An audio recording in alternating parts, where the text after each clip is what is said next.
Well, when a coach is trying to build a program, oftentimes it's as much about changing the culture as it is getting in fresh talent. In the case of the Liberty University women's lacrosse team, they've managed to do both, and the result has been a huge turnaround season.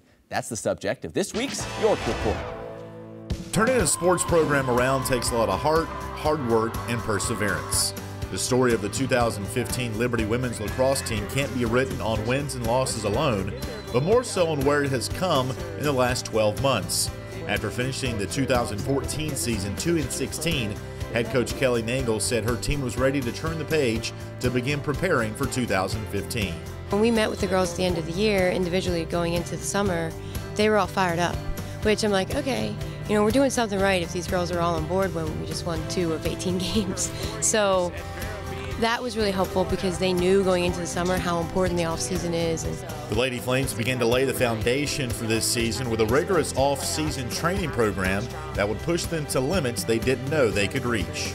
Well, at the beginning of the year, coach just came in off the summer and was like, I want 100% commitment from everyone on this team, and if you don't think you can do that, don't come back.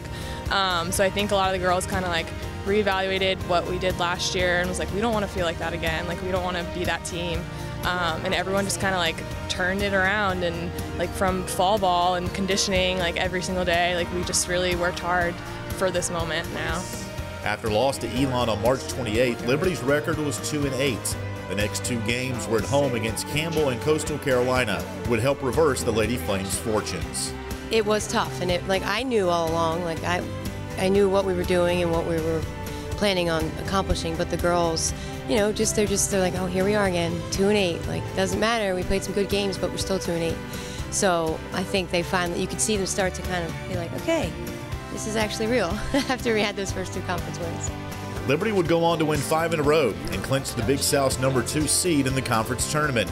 Lady Flames torched Gardner-Webb Tuesday in the quarterfinals, thanks in large part to star freshman Katie Pride-Moore's game-high 5 goals. I remember talking to a player before the game that, we can do this if we just have fun, and I think that's what we did. We went out there, we were really confident, and we brought it and we won. She's been an awesome addition.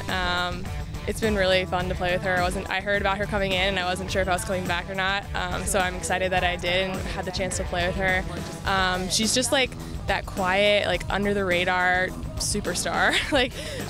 You wouldn't even think, just knowing her off the field, she's just so humble and quiet, but she just goes crazy on the field, so it's awesome. With the season not over, the Lady Flames eye their semifinal match with Coastal Carolina on Friday with a little chip on their shoulder. We came out with extreme confidence yesterday, and that was huge for us because it's not about just winning that game. We needed to win that game in a way where we were playing really well on all ends of the field, which we did. So you can see they kind of had that pep in their step back, and that's what we need going into this weekend. For Game On, I'm Alan York.